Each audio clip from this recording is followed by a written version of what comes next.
기후 얘기는 너무 뻔하잖아요. 천문학적인 어떤 관계가 있습니다. 지가 더 똑똑하다는 얘기죠. 두 친구를 데리라는 게 쉬운 일은 아닙니다. 네? 해도 끝도 안 나는 환갑잔치.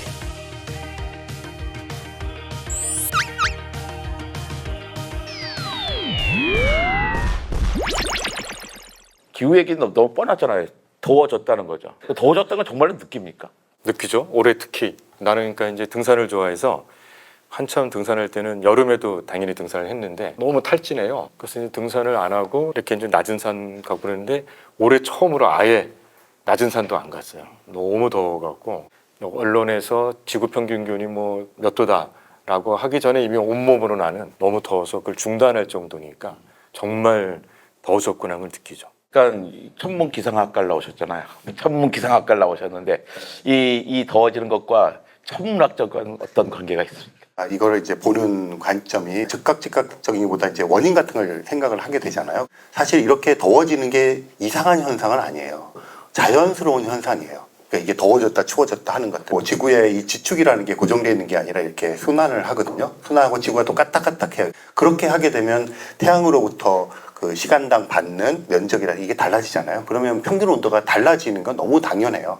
그러니까 외적인 천문학적인 요소에 의해서 그런 큰 맥락에서 보면 더워지건 추워지건 간에 그냥 결국은 기후변화인데 그 기후변화를 촉발하는 것들 자연스럽고 자연에서 생겨난 것들이었는데 지금 문제가 되는 것은 우리가 만들어낸 이 문명의 어떤 바탕 때문에 이렇게 되었다는 걸 알게 된 거잖아요. 그런 면에서 위기의식이 좀 크게 느껴지죠. 네, 그래서 저는 이건 선생님과 다르게 이렇게 몸으로 느낀다기보다는 인지적으로 이해를 하는 거거든요. 지가 더 똑똑하다는 얘기죠.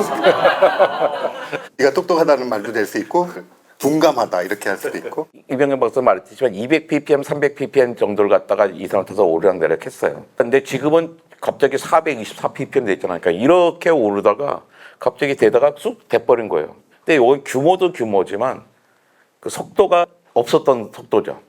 그러니까 2만 년 전에서 1만 년 전까지 4도가 올랐잖아요. 지금 100년 동안에 1도만 올랐다고 해봐요. 우린 계산기가 없으니까 편하게. 10,000년 동안에 4도가 오른 속도를 시속 100km로 한다면 100년 동안에 1도가 오른 것은 시속 2,500km가 됩니다. 2,500km 휑하면 아마 주변 경치를 보지 못할 거예요. 이 얘기 뭐냐면 10,000년 동안에 4도가 오른 속도라면 생태계가 적응할 수 있지만 지금은 생태계가 적응할 수 없는 속도가 너무 빠르다는 거죠. 규모도 규모지만 속도가 너무 빠르다는 거예요. 그래서 이제 BBC는 아예 선언을 해버렸습니다. 기후변화가 자연적인 현상이다. 그러니까 인류의 영향이 아니라 자연적인 현상이라고 하는 보도는 더 이상 하지 않겠다. 그 다음에 이 기후변화가 인류의 이해한 것이 아니라 자연적이라는 것은 접수를 하지 않겠다. 근데 이제는 그 컨센서스는 다 있는 것 같아요. 천문학적인 이유로 변화가 있었지만 지금의 이 기후변화는 인류의 연 것이다라는 결론을 내려놓고 여기서 해결법을 찾아 나가고 있는 거죠. 그래서 사실은 우리 주변이야 다 과학적 근거로 기후가 이렇게 굉장히 재앙적으로 상승하고 있다는 것을 동의하지만 전반적으로 아직은 이해 안 하는 분도 많더라고요. 안타까운 게 이런 거예요. 그러니까 선생님들이 아이들에게 기후변화를 강조하기 위해서 이런 거죠. 남극이 다 녹으면 해수면이 60m 높아진다. 남극이 다 녹으면 해수면 60m 높아지겠죠. 하지만 남극에 다 녹을 일이 없거든. 괜히 그런 식으로 겁을 줄 필요가 있을까? 60m 높아지면 어떡해요? 섬들 다 없어지고 우리나라도 대부분의 해안가 도시는 없어지게 되는데 예전에는 이렇게 기후변화를 사람들이 심각히 못 느끼니까 그걸 강조하기 위해서 그런 예가 필요했던 것 같은데 현실적인 이야기들을 하면서 쉬어나가야 되는 거죠. 그러니까 실제로 경험적으로 아마 사람들이 느끼는 것은 이 진폭이 커졌다는 걸 느낄 거예요. 이게 갑자기 더워졌다, 갑자기 추워졌다. 한 지역은 지금 뭐 바싹 말라가는 한 지역은 폭우가 내리고 유럽 같은데 뭐 전 네덜란드에서 공부를 했는데 거기는 여름에 30도 넘으면 그냥 모든 사람들이 다 해변으로 뛰쳐가요. 그런데 38도, 39도 막 다 그렇잖아요. 그 유럽이. 그런 식으로 올라갔다가 홍수, 노르웨이에서 이번에 홍수 나고 그러니까 그런 거 상상도 못했던 일들 이런 것들이 일어나는 거는 각각의 우리가 위도별로 이렇게 알고 있던 이런 것들의 공식이 깨지고 진폭이 커진다는 거죠. 그 눈도 막 안 오던 지역에 4월 달에 오고 굉장히 즉각적으로 몸으로 느낄 수 있는 그런 것이 아닌가 그렇게 생각을 합니다. 유럽은 되게 심각합니다. 그렇게 더워지니까 뭐 한 달 사이에 10,000명이 죽기도 하고 그랬잖아요.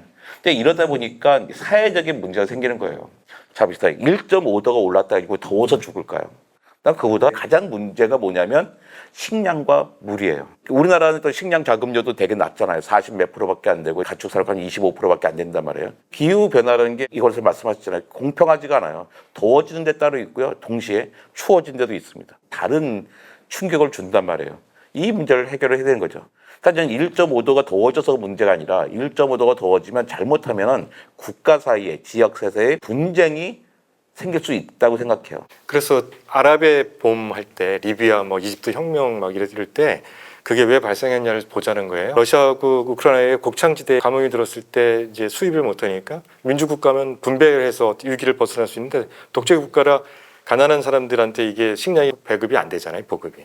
그래서 일어났다는 게 정치적 민주화를 위한 욕구라기보다는 기후가 변동이 심해서 곡창지대에 흉년이 들면서 그게 일파만파 영향을 끼친 게 아랍의 민주화, 기존 독재 정권을 무너뜨리는 현상이 나타난다는 거거든요. 그러니까 앞으로 기후위기가 발생하면 식량 문제가 심각해져서 모든 지역의 정치적 갈등이 그냥 극대화될 가능성이 크다고 보는 거예요. 그래서 우리가 아랍혁명하고 곡창지대의 가뭄하고 한번 연결해 보시면 기후위기 시대의 식량 문제 이런 데 좀 우리가 짐작하는 데 도움이 많이 될 겁니다. 1816년 기억하세요? 유럽이 여름이 없었거든요. 그냥 겨울이. 여름이 없이 지나가니까 농사를 못 지어가지고 유럽이 촉토화돼버린 그게 기상이변이었죠, 그 당시에는. 그러니까 그런 식의 어떤 극단적인 진폭이 자주 찾아올 가능성이 크다는 거예요. 지금 내일 당장 우리가 영하 10도 내려가는 진폭이 오는 것이 이상하지 않을 정도가 될 수 있다는 거죠. 그런 게 되게 무서운 거고 그것에 동반되는 것은 뭐 당연히 식량 문제가 될 테고 난민 생길 거고 이러면 좀 두려운 거죠, 사실은. 아시겠지만 지금 아주 쉽게 말하면 탄소 배출을 줄여야 되는 거니까 기본적으로 에너지를 전기화하는 거예요. 그리고 전기를 만드는 거를 재생에너지로 해야 되는 거예요. 그러면 탄소가 발생하지 않게 되거든요. 이 자체는 큰 기술이죠. 그리고 이쪽은 이미 기술이 엄청 발전해 있어서요. 태양광은 거의 뭐 90%가 옛날에 100원이었으면 10원이 된 상태고 풍력 발전은 우리가 굉장히 유리해요. 왜냐하면 그 조선소 배 만드는 기술이랑 똑같아서 우리나라가 만약에 풍력 발전을 하게 되면 굉장히 빠른 속도로 기술력을 확보할 수 있는 이미 또 잘 만들고 있고 그렇기 때문에 큰 문제는 되지 않는데 이제 문제는 전환이 안 되잖아요. 전환이 안 되고 있다는 거. 우리가 어떻게 살아야 될 것인가라는 부분에 대한 세계관이 바뀌지 않으면 기술이 있더라도 활용하지 못하게 되는 거고 두 번째는 기술에 초점을 맞추게 되면 에너지를 더 쓰게 된다는 거죠. 우리가 태양광 에너지로 재생에너지로 전기를 얻어내면 그 에너지를 덜 써야 되는데 어쨌든 기본이 태양광으로라도 에너지를 만들면 그 에너지는 쓰겠다고 하는 거죠.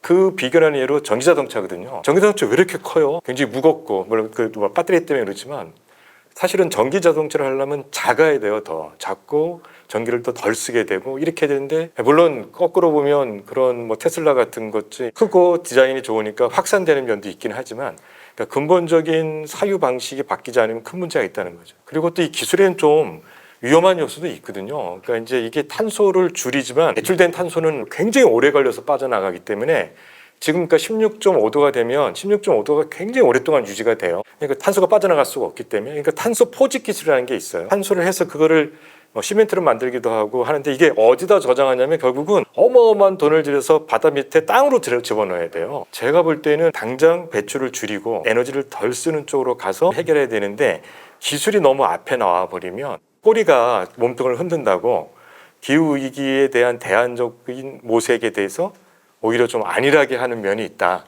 그런 점을 좀 걱정하고 있는 거죠.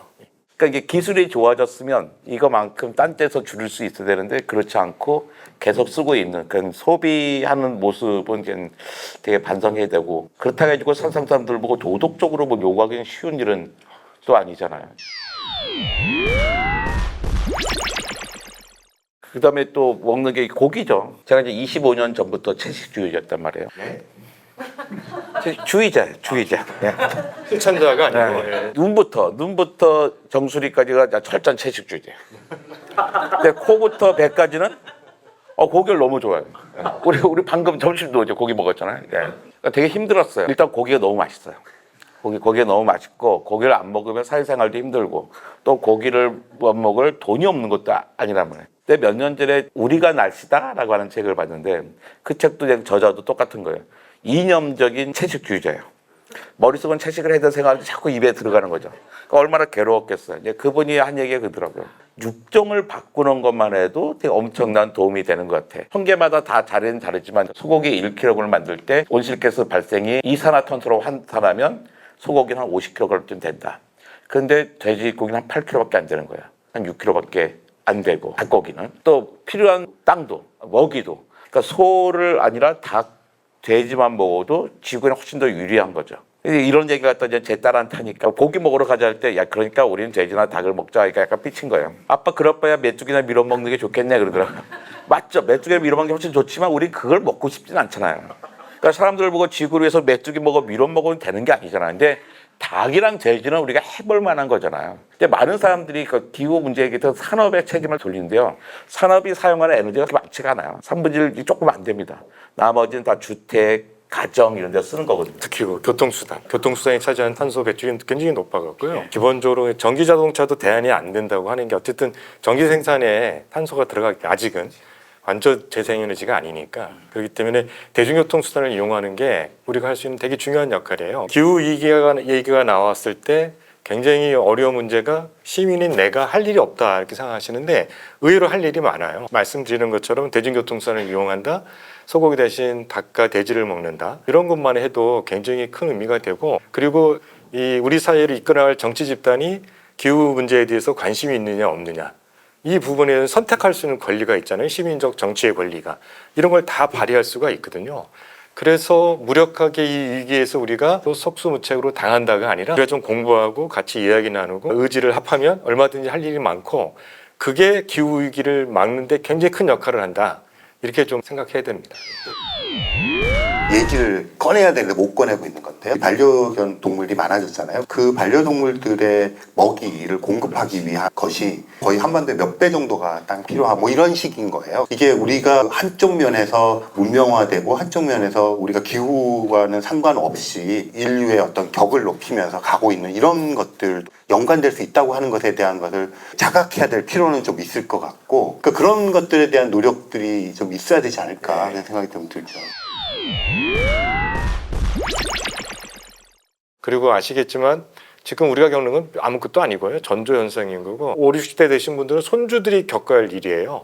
그러니까 우리가 저지른 일 때문에 우리 손주들이 극악한 지구적 환경 속에 살아야 되고 인간은 쉽게 멸종되지 않아요. 이런 위기 상황이 오면 탄소 배출의 아무 원인 제공이 아닌 다른 생명들이 먼저 죽게 돼 있습니다. 그래서 우리가 사실은 세대 윤리란 말을 생각해야 된다. 우리 시대의 윤리만이 아니라 다음 세대를 위한 윤리의식이 있지 않고서는 탄소 배출을 줄이고 기후위기를 극복하고자 하는 자기 희생적 삶을 살지 않을 거다. 그러니까 세대 윤리란 말을 좀 기억하고 어떻게 실천할 것인가 함께 고민해봐야 된다. 저는 요새 이런 얘기 좀 많이 하고 있습니다. 이런 공간들은 우리가 스스로 지켜나가야 우리의 힘이 생기는 것 같아요. 커피 남 4잔 사줄 거 3잔만 사주면서 조금씩 딴 데 전략하면서 동네 채빵을 같이 잘 만들어가면서 지역사회를 문화 도시로 만들었으면 좋겠습니다.